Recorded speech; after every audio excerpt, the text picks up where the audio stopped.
Facebook group to make sure no one's struggling to get in from there. All right, looks like people know where we are.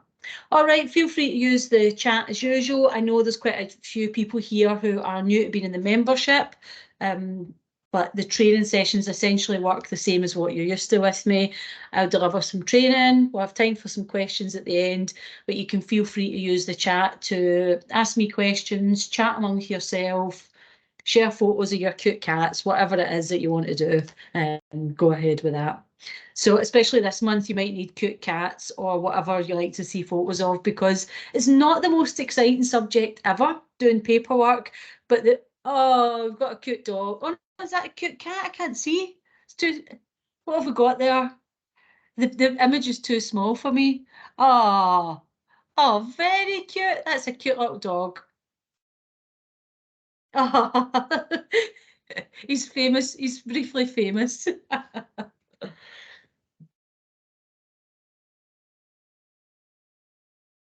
Janine can't get in. I can possibly invite her from here. She should be able to just click on the link, because there she's there. Got her. Hi Janine, Jane was just letting us know you were trapped on the outside, but we've got you in now, so that's good. Thank you. We got you.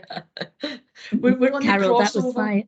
That's my Japanese Akita, who's an absolute diva, and because it's raining, she won't go out. She won't go out?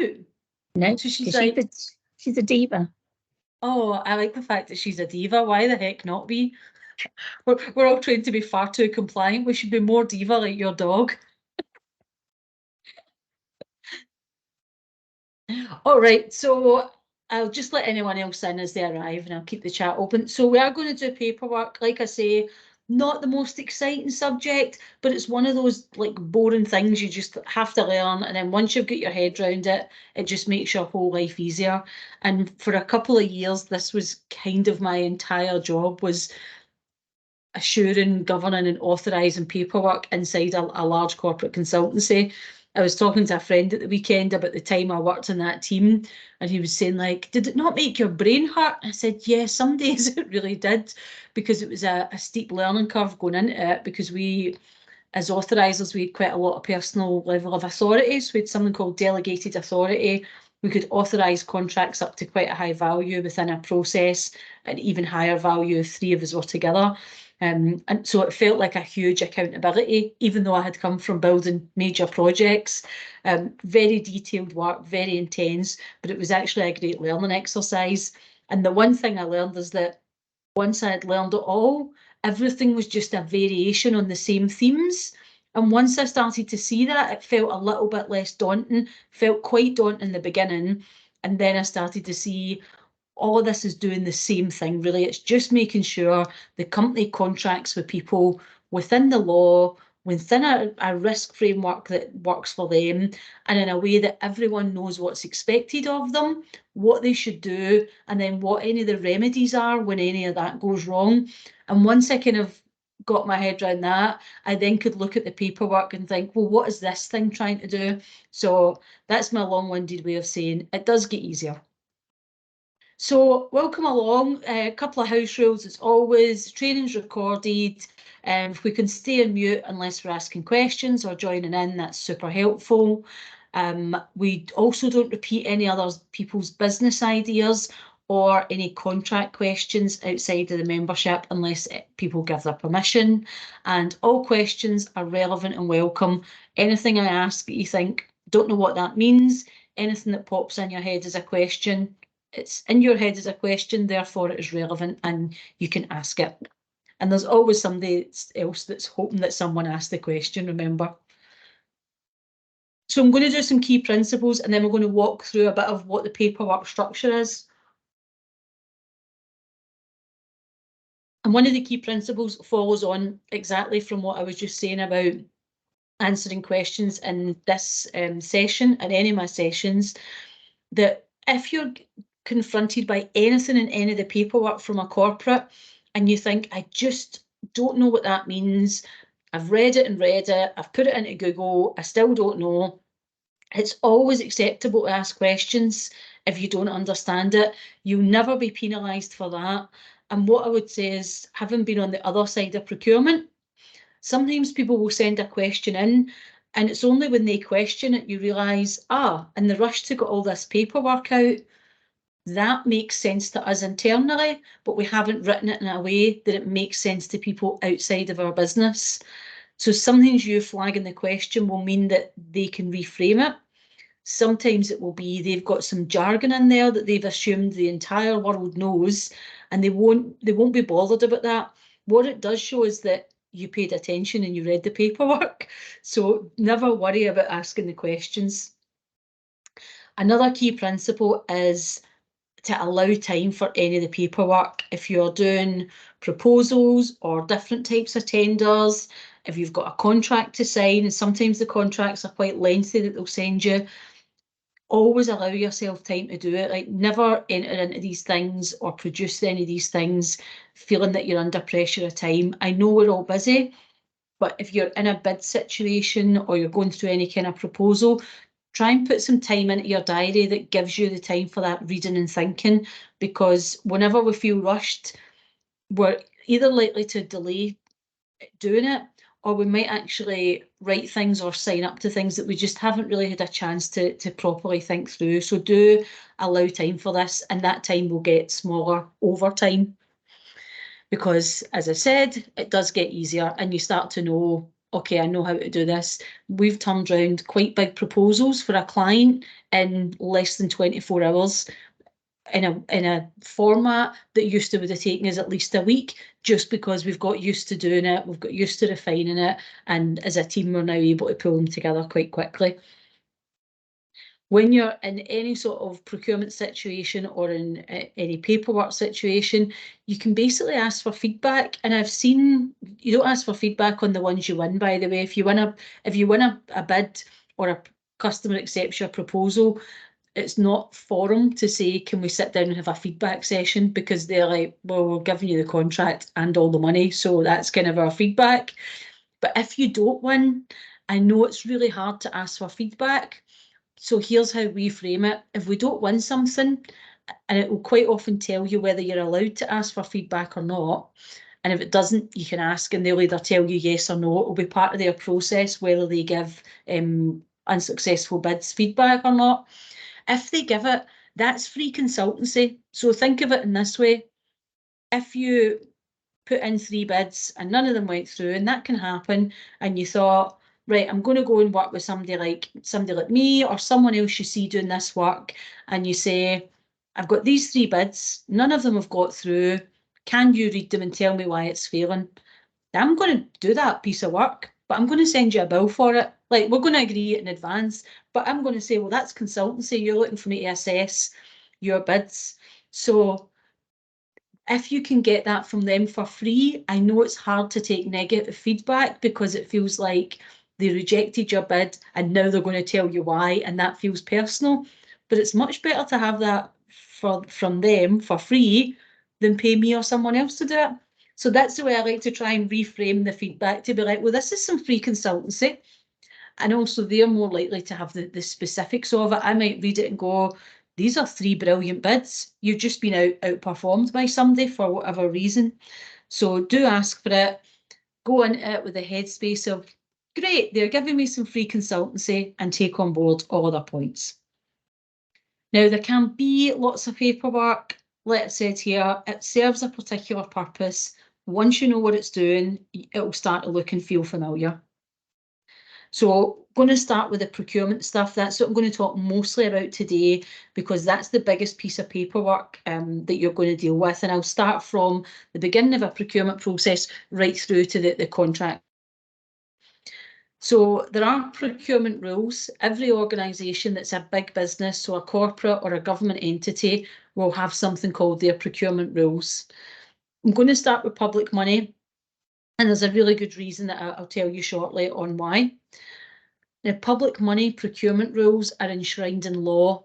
They used to be called something like OJEU, so you might occasionally see references to OJEU. You might hear people talk about OJEU rules, and that's basically the legal rules around public procurement in the UK and Europe.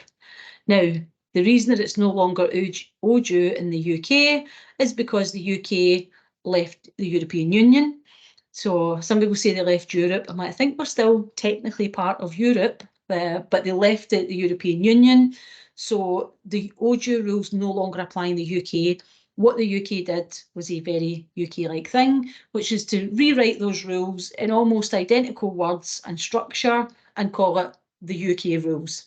So if you hear people, and the reason I put that in is because you'll still hear people who've been in this procurement world for years using the terms interchangeably. So the rules that we're going to look at are UK-based rules. They apply pretty similarly across Europe, and I'm going to talk to you through what the different thresholds are. Now, the reason we're going to look at public money rules are because these are enshrined in law, so public spending must be managed in this way. There's no way around that, really. And although that law doesn't apply to private companies, they very often follow a very similar process in their own company. Now, the thresholds might be slightly different, how they manage it might be slightly different, but they will very often be following a very similar way of doing it. So, what is a procurement threshold? Let's have a little chat about that. The threshold is an amount of money that the person who's looking for your services, so the corporate or the government entity that you want to work with, they will have a bit of an idea about how much money they think your work is going to cost. Or they will have a budget very specific to what they think they can spend to get the solution they need. That amount of money is called the procurement threshold. And once they set a procurement threshold, it determines two things. Whether that has to be contested competitively, so that means do they have to have more than one person put in a bid, means they have to go out publicly and say, hey, we're going to spend this amount of money buying this thing, here are the criteria for if you want to bid for it, and then they start a process. That process is also then determined by what those thresholds are. So I'll show you about what that looks like, and the award of it also matters. So it's fairly complex, as you can imagine. It's written by bureaucrats, kind of like the role I used to do myself. We could take one sentence and turn it into a 45-page manual of tables and charts. I could see Sanal nodding along like, oh yes, I could do that. It's a real skill, you know, it's not one that's easy to develop, but once you've got it, you can make 500 steps out of, you know, just getting on the bus.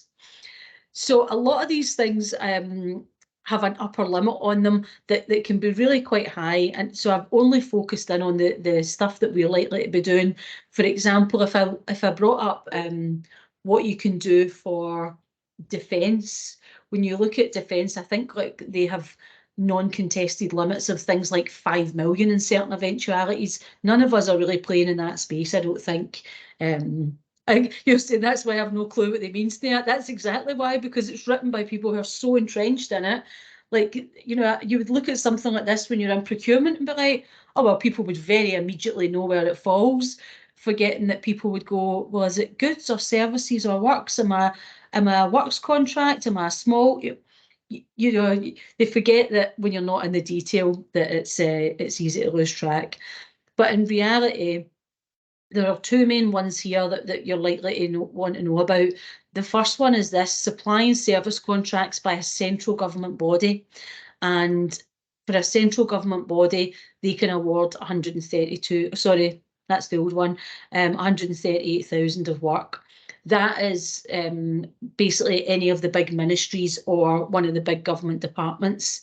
Anything that's more like a local authority or a local supplier that's still government funded is going to be this: small lots for supplies and services. This is probably the one that most of you will be able to get using your proposal fairly easily and using one supplier. So the indicative value here is 58,000 because the upper value includes VAT. Even if you don't charge VAT, they will have to assume it and they'll only award you that. The reason I say that a lot of you will get this in the beginning is because this is the easiest contract for people to award and for you to win. So you could be having a conversation with someone, agreeing a level of work, and someone in that organisation will have pretty much the authority to put, they still have to go through procurement, but pretty much the authority to go to the procurement people and say, I want to ask for a proposal for this amount of work, and they'll be able to process your proposal and set it up in that way. This is how I started my business, because I knew what these limits were, and I knew, well, I wanted to make some money fairly quickly because I had no job anymore and no income, and my husband didn't work, so that's kind of like a zero in, everything out cash flow situation. So I knew that these would be the easiest contracts to get the quickest, and I would then want to build up to getting, you know, bigger, higher value ones, because they take longer because of the process. So from discussion to awards, I think the quickest we've had this in is 2 weeks. A more realistic timeline, sort of 6 to 10 weeks from beginning of discussion to award of the contract. So useful to know these figures. If you want to work in the US or Canada, broadly similar values. There are some differences in the US and Canada by state and by province. And if you're working at a federal level, they almost always have like a little bit of an upper limit for that. So they give themselves a bit more, but that's roughly the limits you want to think about. So let's talk about this small lots process in a bit more detail, and then we'll talk about the bigger ones at the end, because I think this is the one a lot of you will find yourself going through. So here's the process. And this is a bit indicative rather than prescriptive, because each company, whether they're a private sector, will pretty much follow this process, even if they don't have to comply with that law. And every public sector organisation will pretty much follow this process.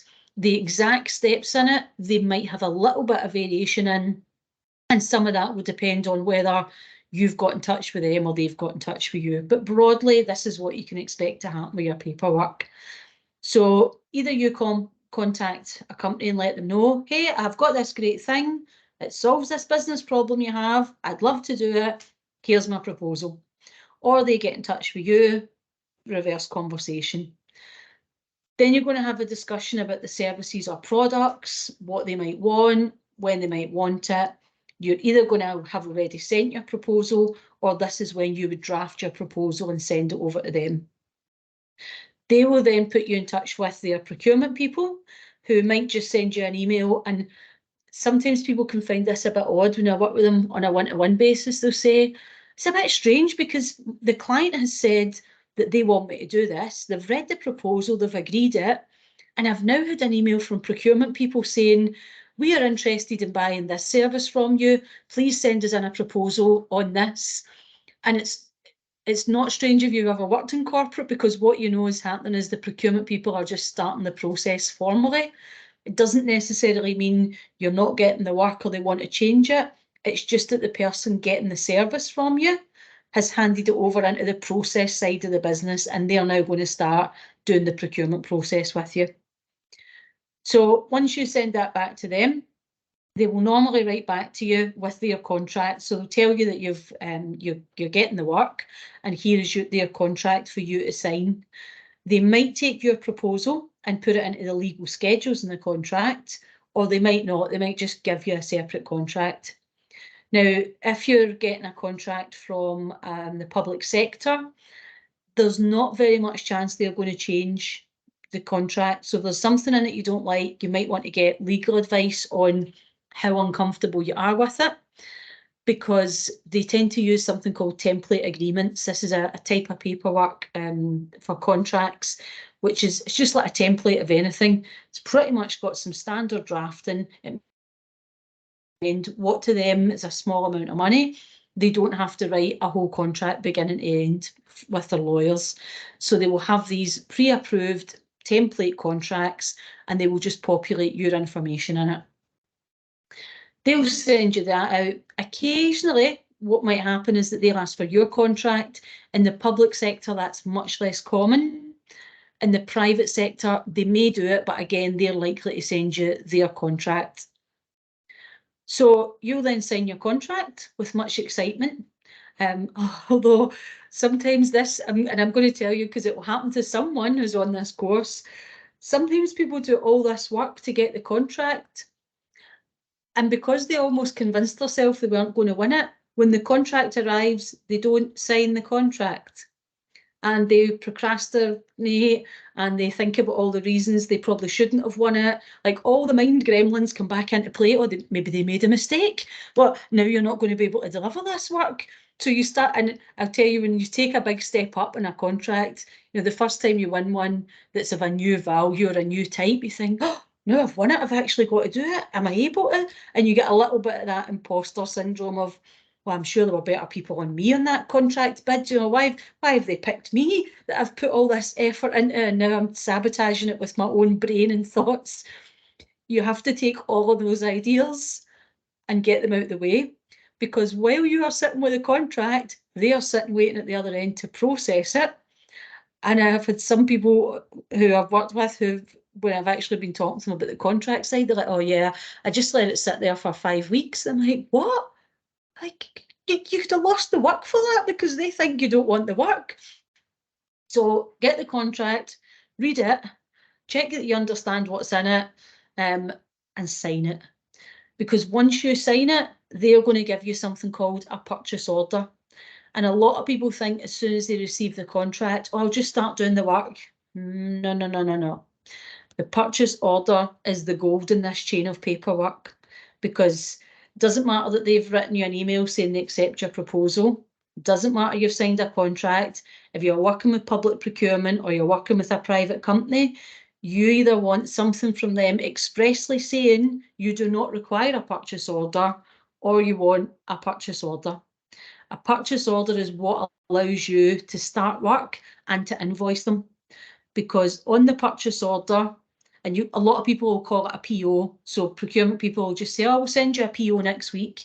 And sometimes if you don't know what that means, you're like, oh yeah, great, I'll send you one right back, because you think, don't know what this is. If they're sending you the PO, what that's going to tell you is it's going to give you a PO number that allows them to allocate. Because remember, inside a huge organisation, you're a line item on a piece of paper, on a system somewhere, not a piece of paper anymore. And someone has to match up the services or products you've offered to the purchase order when your invoice comes in. That's what's happening in the back room. It's not the person you're working for. It's not the procurement people going, oh, I did say I do that work. Yes, you did. Right, send her a lovely check. It's very much systematized. So they need your invoice to come in with the purchase order on it, number that they match to. Oh, yep, Bobby over there commissioned that work. There's his internal requisition. Here's the purchase order. Here is the invoice. Oh, here is cash straight into your bank. And everything we want to do is to make that process as neat and tidy as possible, because that's how we get cash in the bank quickest. So you want that purchase order number. Make sure that you know you're going to put that onto the invoice. And usually the purchase order will also tell you the terms for you to get paid. So it will tell you when you need to raise an invoice. So that's normally like what you want to know is at what point are you raising the invoice, how quick it will take for them to pay you, and what information you need to put on the invoice. So a couple of examples. One of the companies I work for, every time I invoice them, I have to put something called a statement of work number on it. No statement of work number, no cash. I wouldn't know that from the contract, but it's in the purchase order they've given me. Another company I work for, I have to, so they pay me, it's one of these weird setups because it's cross countries. They pay me in Canadian dollars, but they send it to my UK bank at a particular point in time, and they pay me what's called the spot LIBOR rates. But unless I specify it on every invoice, payment to be made in Canadian and then transferred at spot LIBOR rate to GBP, then what will happen is they'll send Canadian money to my bank in the UK and my bank will send it back. So there's just little nuances sometimes in a purchase order that you will know, okay, this is what they need for their internal systems to work. Someone's saying, is a statement of work number, is it in the 30 names? We need to know. No, because the statement of work thing is not something that every client does. Of all my clients, I only have one who will send me a statement of work. It's actually from a university. They send me a statement of work with a list of like what courses I'm teaching the students, and for whatever reason in their internal payments, they must need to be able to reconcile that. So I always have to put that in. But no, it's not something that I regularly get. But it says it in their purchase order, so that's how I know to do it. It's basically like a Word document they send me saying, teach on these modules and here's all the people that are involved in it. And for some reason, I just give them the number from that and it must tie up in their payment system. It doesn't really make any sense to me, but because it says it on their purchase order, I'm like, put it in, get paid. I'm very compliant when it comes to getting my invoices and my payments sorted, because having worked on the inside, I know like if just one little thing's not there, it'll just delay your payments for another month. It doesn't mean that, or you then fix the invoice and they pay you the next day. If you miss that round of payments, you wait another month to get paid. So you want to follow that paperwork as much as you can. And we've got time, I'll talk a little bit about the only time I would ever work without a purchase order. If I get time, we'll do that. So that's all the small lot stuff. And I think a lot of you will be in that space. I think that'll be your first bids. It'll get you comfortable with it and you'll start to know like how you can get these smaller pieces of work. What sometimes happens is your client will know that they want you to come in that way, but they'll have 50% more work for you. So as you get halfway through the contract, they'll uplift the original value. They're not meant to do that if they know in advance, because that's called subverting the procurement rules, but occasionally it happens. But you'll figure that out as it goes. They'll just send you a contract extension. That's all that will happen. So what if it's over the procurement rules? And I know that some of you are actually already at this stage or are starting to think about, well, what if I want to win more than that in one go? So if it's over that procurement threshold of 58,000, not including VAT, then this is when you hear the same terminology described in different ways. People will call it a competitive bidding process, tendering, bidding, procuring. It's all part of the same thing. But essentially what's happening is a company puts out a tender. So that's a notification saying, here's what we want to buy. Here's the process we're going to use to buy it, which will be a competitive bid process. And here's how you can submit. Now, then you'll have some time to ask questions and they'll normally give you a set amount of days. You go in, you'll download what are usually called the tender documents or the contract documents. Download all of them, read through them. It will tell you all the details, what they want to buy, what the qualification criteria is. So basically who you have to be and what you have to be able to do in order to bid. And they'll tell you how you can submit your tender. Then you've got some time to ask questions, sometimes 14 days, sometimes 28. You're not scored on the questions you ask. I see some people scared to ask questions because they think when I get to the bid process, I'll be scored on that. They're not allowed to score you on questions. So ask anything you like. Anyone who's downloaded the contract documents that asks a question, when you ask the question, it will normally be called something like a pre-procurement qualification question. But we always put loads of words into these things when just the word questions would probably work. But what happens is if you ask any of those questions, everyone has to get the question and the answer. They won't say who asked it usually, but every single person who asks a question, they'll collect all of those questions and share the answer with everyone bidding. And the reason they're doing that is because when they're in a competitive bid process, the law is that everyone must have equal ability to bid on the work. So there's all of that process is about judging people fairly, about being equitable, setting aside any facts that the system might be stacked against certain people, but the actual procurement process has to be seen to be fair at all times.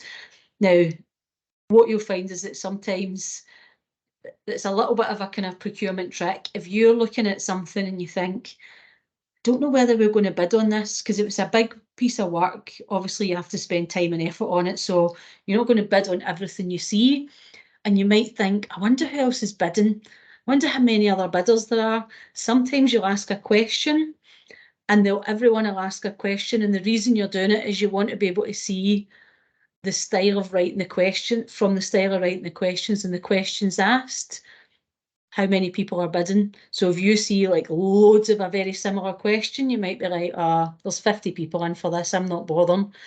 Sometimes you'll see very small amount of questions, you think, oh, not so many people, I'll give this a go. It's just something we use when we're in bigger tenders, that we might sort of have a look and say, well, can we tell from the questions who's asking them? But basically, ask any questions you want, ask some clarifications. Sometimes what will happen is a lot of people will put in a clarification or a question, and what becomes obvious to the procurement team is that they haven't properly worded some of their documents, because these things are always done in way more of a rush than you would believe, because the internal people don't tell them at the last minute, oh yeah, we need 5 million out the door in the next 6 weeks. So sometimes they'll actually pause the whole procurement to update the documents, and then they'll send you out fresh paperwork. So that's another paperwork piece that can happen, is they might actually say, we're going to pause, we're going to extend the notification period, and we'll send you fresh documentation. What you tend to find is there's just a clarification in there somewhere, and all they're doing is keeping themselves legally right. So once they've got all the answers back out to you, you finalise your bid. You're likely to be following a very prescribed way of filling in these bids. So they will normally tell you what the format is that they want you to write in. And in that format will be certain headings that they'll want you to do. Never, ever, ever change these. If they say we want these 10 headings, as soon as you change one of them, you will lose points on the scoring, because they will not be able to evaluate it if you've changed that. It's for fairness and marking. So keep all the headings, write it as closely as possible to the tender paperwork. That is not the space to be wildly creative. You want to really be answering the questions, showing yourself to best advantage. And there will be something a lot of the time called the weighting. And the weighting is how many points are awarded to each criteria question. So if they ask 4 questions and they just divide equally, then it will be 25% each. So each question will have 25% of the mark. What you'll find it sometimes is it might be heavily weighted in favour of cost. So they might say 50% of the weighting of this procurement is on cost. That means what they're looking for is the lowest price person. Now, you might know that's fine, that you can compete, or you might think, actually, I don't want to be in a race to, a low cost. So you'll start to see how they weight these in different ways. Sometimes the weight will be towards quality. The reality is that's always a bit harder to evaluate, especially in government bids. So have a look and see what do they value in the weighting, and then make sure that your response actually reflects that. One of the things you might be asked to do at this stage is you submit on your bid. So you fill out all that paperwork, submit your bid. There will always be a deadline for submitting it.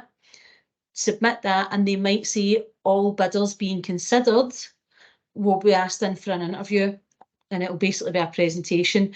You're really only going to be doing that on pretty high value bids. I've been part of groups where we've won frameworks that are worth 5 million between a few of us, and we've never even been for an interview. So when they actually say it, don't worry too much, because very rarely do they get you in to do it. You're really looking at being in works or into the millions, or doing something very, very novel, maybe in tech, and they want to talk about it. So you submit your paperwork. So that's your tender paperwork goes in. That's also commonly known as your bid. So you put your bid in. They'll have a couple of weeks to look at it, maybe a month, maybe 6 weeks, all depends on their process. They will sit and quite formulaically go along, looking at their criteria, their weighting. They'll award every bid points. They'll total them up, and the winning number gets the bid. Now, they will normally notify the successful bidder first, so you're normally the first to hear, and then they'll let the unsuccessful bidders know. Sometimes they have something called a standstill, which is a legal requirement for certain values and certain types of bids. So that actually allows the unsuccessful bidders to protest the decision. We're not going to get into those situations because it is very expensive to contest a procurement bid, and it is a very unpopular act to do. If you ever want to work with people again, you really would only do that if you knew they weren't legally compliant, and we've not got the legal resources to be doing that. So that's what's going to happen next. They're going to let you know that you've been successful. If you're unsuccessful, again, feedback or no feedback. If you are successful, they're going to issue you a contract, a purchase order, and then normally at that point, they will also say the team you'll be working with are these people, and then they'll tell you how to work with them. It might be in the purchase order, or it might just be in what's called your notification of successful bid. So that's your next bit of procurement paperwork there. Again, you're definitely looking for a purchase order. We team a lot on work like this, where we work with other suppliers to go for bids that are in this sort of range, and everyone's always just like, that's all you see is the emails and the Teams chat going back and forward saying, is the purchase order in, is the PO in, when are we mobilising? Because as soon as you're told you're successful, the internal team start contacting you, wanting you to work, and you're then sort of caught between the procurement process and the client saying, oh yeah, let's get you started, and you have to be like, well, great, we cannot wait, we're just waiting on that purchase order coming, because we know that we're out of compliance if we don't. So that's very much the procurement process for the two types that you're likely to be involved in the public sector. In the private sector, really, really similar. All of that paperwork trail is going to be the same. You're going to have proposals, you're going to have bids, you're going to have tender paperwork, you're going to have a contract, you're going to have a purchase order. They will set their own thresholds, so that can be a little bit different. They will quite often have higher limits on what they can just give to one bidder without contesting it. Not wildly higher, but a bit higher. Their procurement, though, when they're doing the assessment, and this is kind of an important distinction, when it's public procurement, what they're looking at is the public good, and it's something called value for money, which is actually a specific term, it's a specific policy. The private sector are assessing you on profitability as a key measure for them. So they will look at that as a return on investment decision rather than a value for money assessment, which are kind of different commercially, because in the private sector, they will more often choose to go with not the lowest cost bidder if they believe that you bring more value to their organisation and thus help them be more profitable. That's actually a much easier thing to do in the private sector. You could look at 4 bids that vary wildly in price and say, well, we're going for the middle one because actually what we know is they are the best quality and their service will have the biggest return in our company and make our profit more. So they can use profitability more rather than cost as a measure. So when you get feedback, or if you get any like criteria notifications, that might be kind of why you see the difference. And some people aren't quite clear, you know, why you might win one and not the other in the beginning, and that can be why it is. The private sector also are often quicker, so they quite often will get through their procurement process more quickly than the public sector. They may have longer payment terms, and where you'll find that again is quite often in your contract and your purchase order. So where if you work for the UK public sector at the moment, they are paying small suppliers within 5 days. And I have to say, you've maybe heard me say it before, when they brought that in the UK, I was already working with some UK clients who were public sector. And I thought, there's no way this is going to happen. This is like a pipe dream. They are not going to start paying me within 5 days of submitting bills. And we had quite a big associate team in one at that time. So we had quite a lot of big bills going in. And I thought, no way, it's never happening. And it did actually happen. And now I've been speaking to other small businesses too recently that are in that sector. Loads of people are getting paid within 5 days. Pretty unlikely the private sector will pay you in 5 days, to be honest. It's much more likely that they will have 30 days or 60 days or 90 days. I would say if they've got 60 or 90 days, it's absolutely reasonable for you to say to them, could you adjust the contract or the purchase order to allow me to be paid within 30 days because I'm a small business? They might say no, but it's still really reasonable for you to ask because that's a long payment term for small businesses. Okay, so I'm going to give you some tips now on these, and then we'll talk about some different ones. So Nicola Rowley asked a great question, which was, how do you stand out when you're doing the paperwork and it's so formulaic? Here's how you can do it. For the under 70,000, you can use the proposal template, and you've all got access to that. If it's over 70,000, you have to use their format and be really compliant.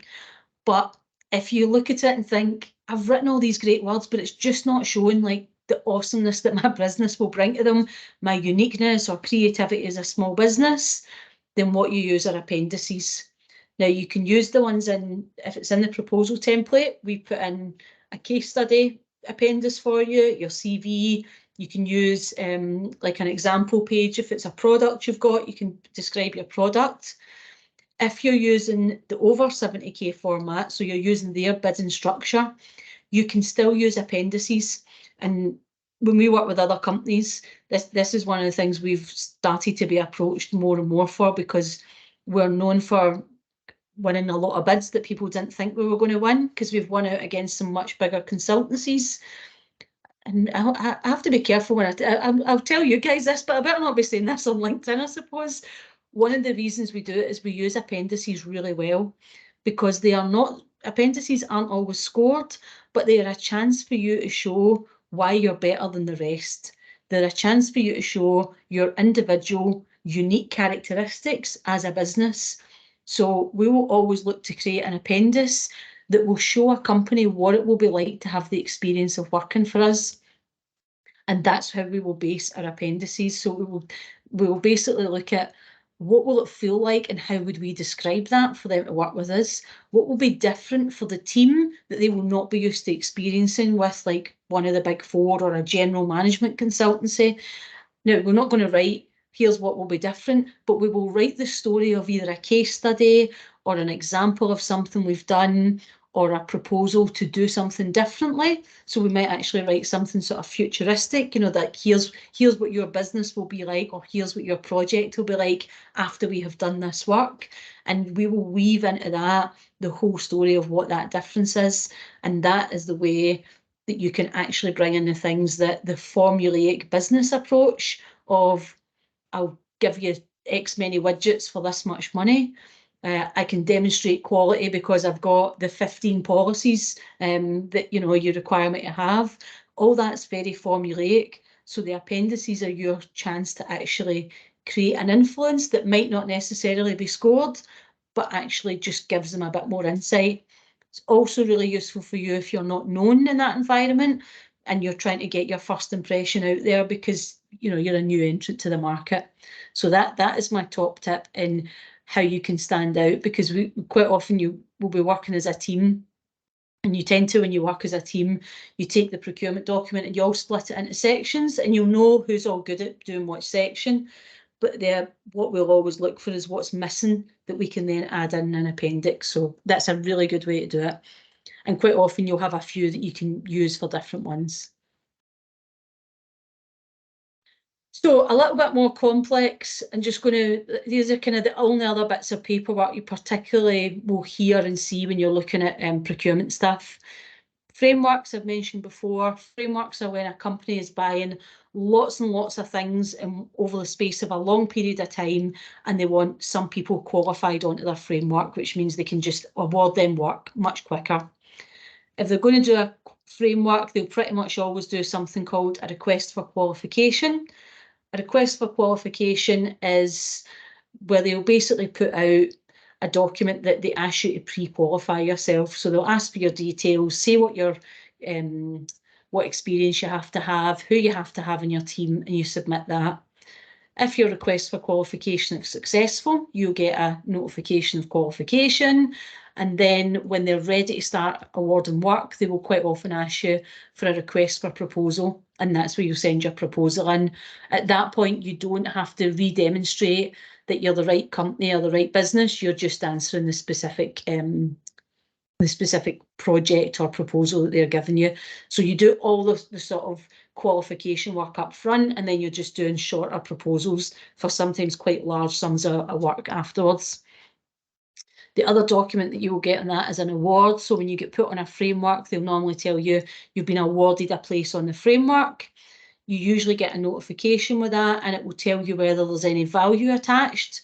So we're on some frameworks where there is 0 value attached, which means you might get no work or you might get some work on this framework. You're not guaranteed it. So that means for us, we will price every time how much it's going to cost by proposal.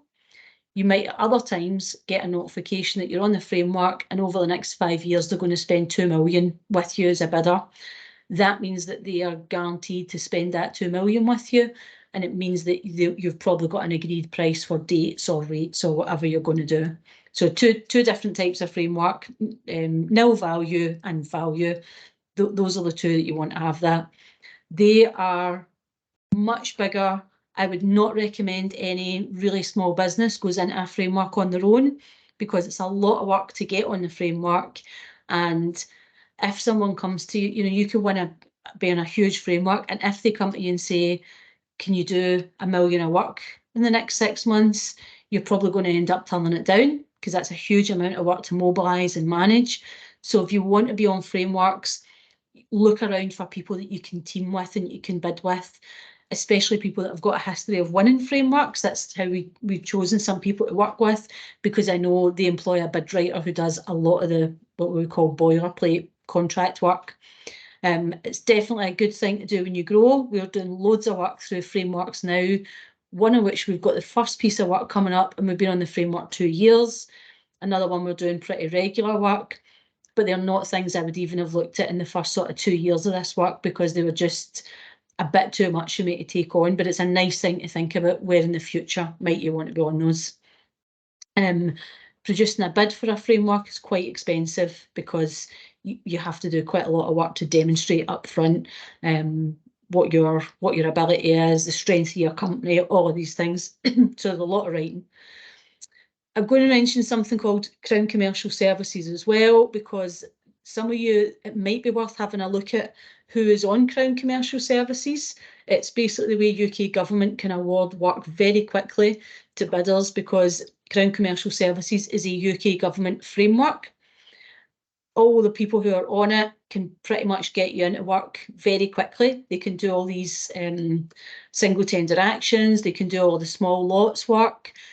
If you're on a Crown Commercial Service framework, basically everyone who's on it has to pay like 1% or something of every contract to be on the framework. The reality is everyone just added 1% to their bids, but there are some really good companies on there who are used to working with small bidders. So if you are, say, in a chat with someone who works in government and they want to get you in, and it's quite complex, so it's going to take a while, go and have a look on Crown Commercial Services, see who's on the framework for that particular piece of work or that nature of work, and you can always approach them and say, hey, I've got a client inside the MOD, the Ministry of Justice, Department for Transport, they'd love to work with me. I see you're on the Crown Commercial Services framework. Is there any way you could sub-consult me? And we've done that with some pieces of work. Yeah, they're going to mark it up and your client's going to pay more, but it's the difference between it taking maybe 12 weeks. And I think we've done one, it started on the Thursday and we were in on the Monday, because it happened through that. So I just want to let you know that's available there. Some really, really good companies on that as well.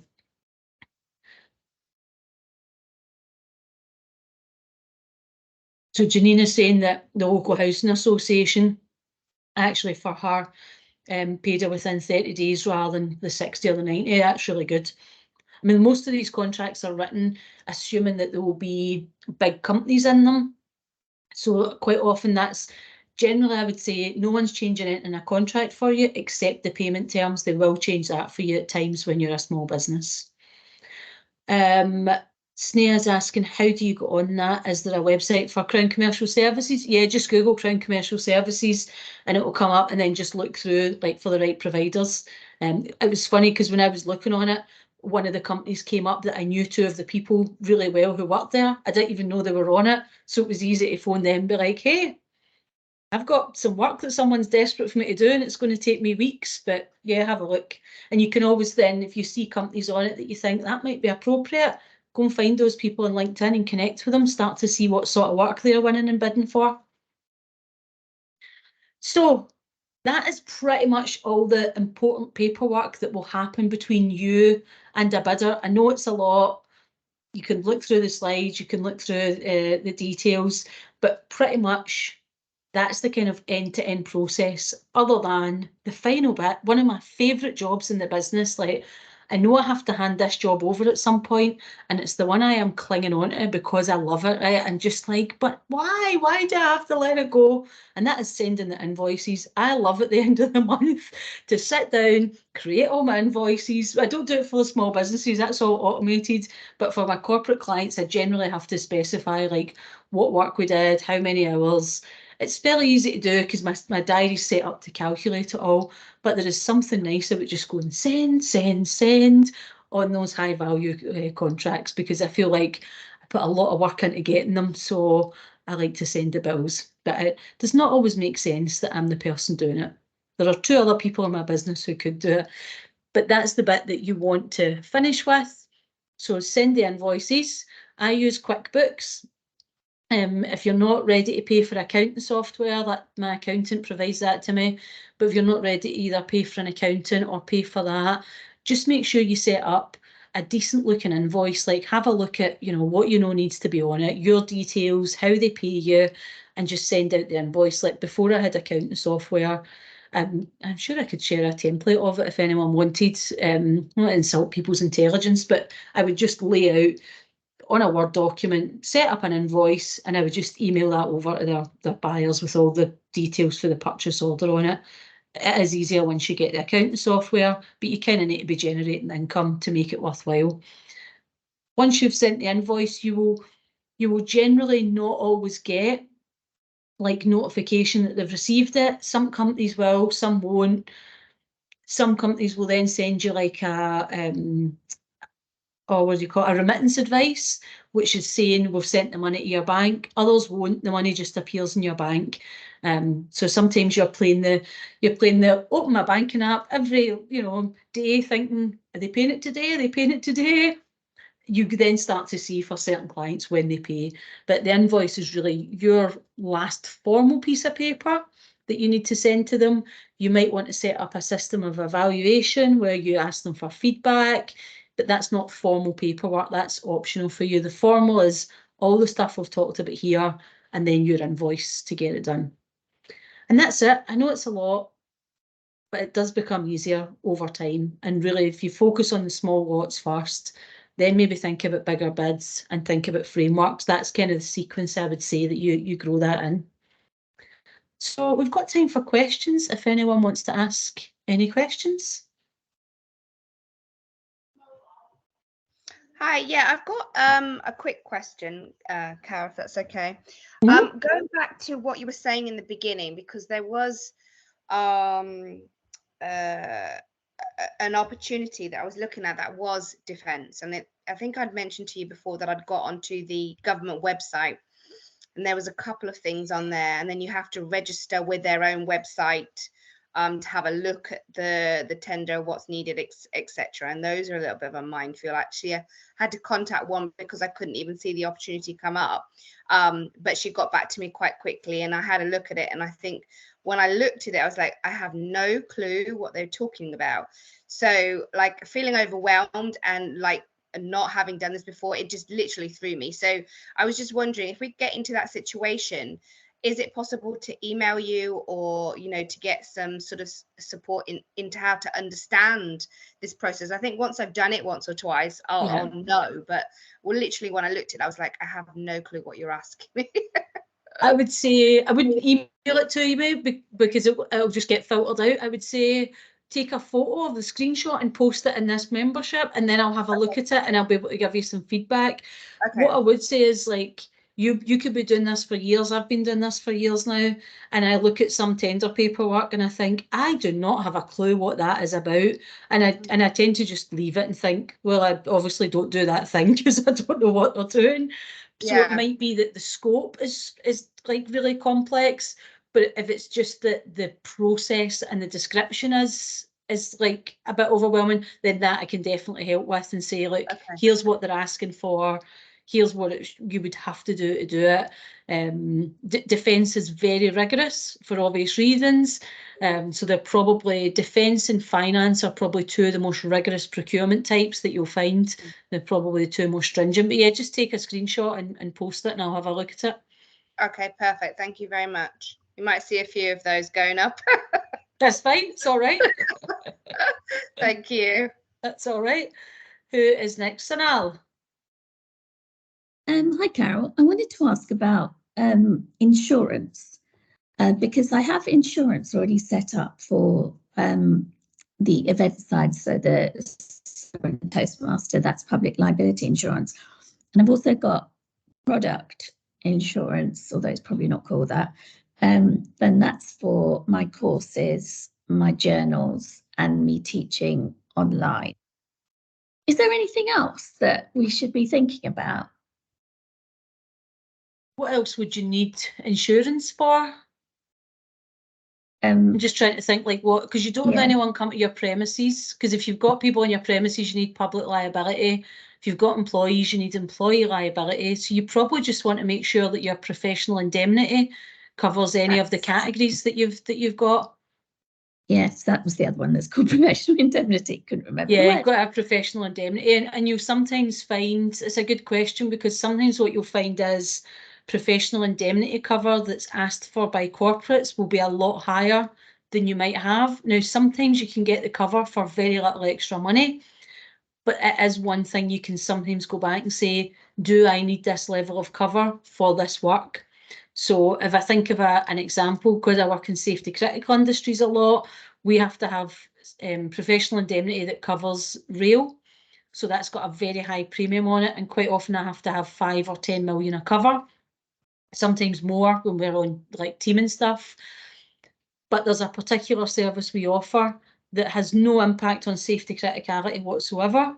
So when we were asked to do it, and we were asked for, I think it was like 20 million of professional indemnity cover, and I wrote back to them, just because I was being a bit pedantic, saying, why would this training course require this level of cover? That's a safety criticality level.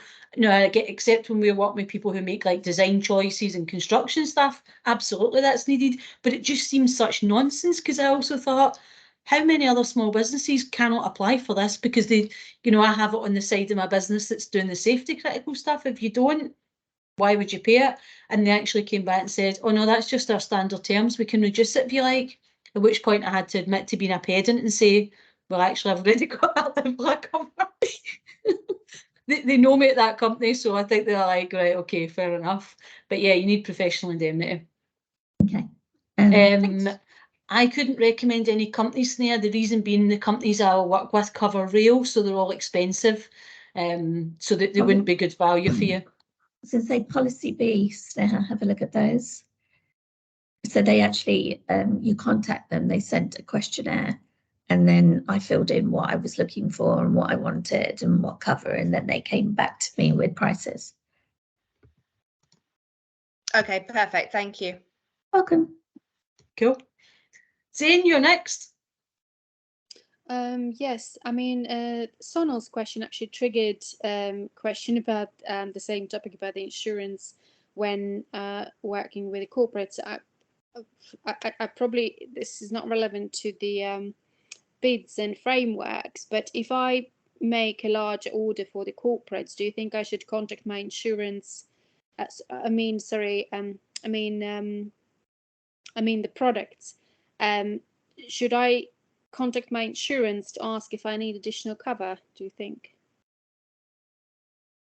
Oh, that's a good question, because I don't know why you would need more cover to sell more product, but I don't know what the terms and conditions of your policy are. So it'd be worth looking at your terms and conditions, and you could always ask them.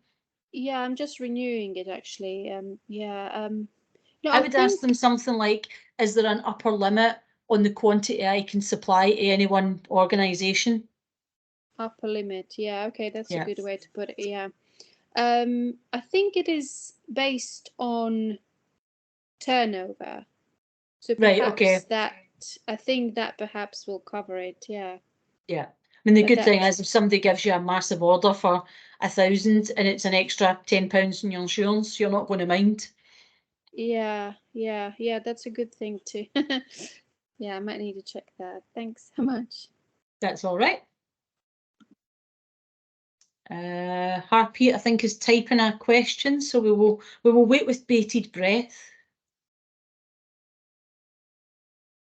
Oh no, she stopped typing. She's just teasing me now. Oh, you're just saying thank you. Thanks, Harpreet. I was like, oh, it's going to be a question. Well, I think that's us, folks. I think it's 9 o'clock where you are. It's only 4 o'clock where I am. So I will let you all go and go on with it. And I'll pop this into Kartra probably tomorrow or in the next couple of days. And I will see you all. I think we've got a Q&A next week or the following. I think we're still going to do a session in August because I think there's enough people around.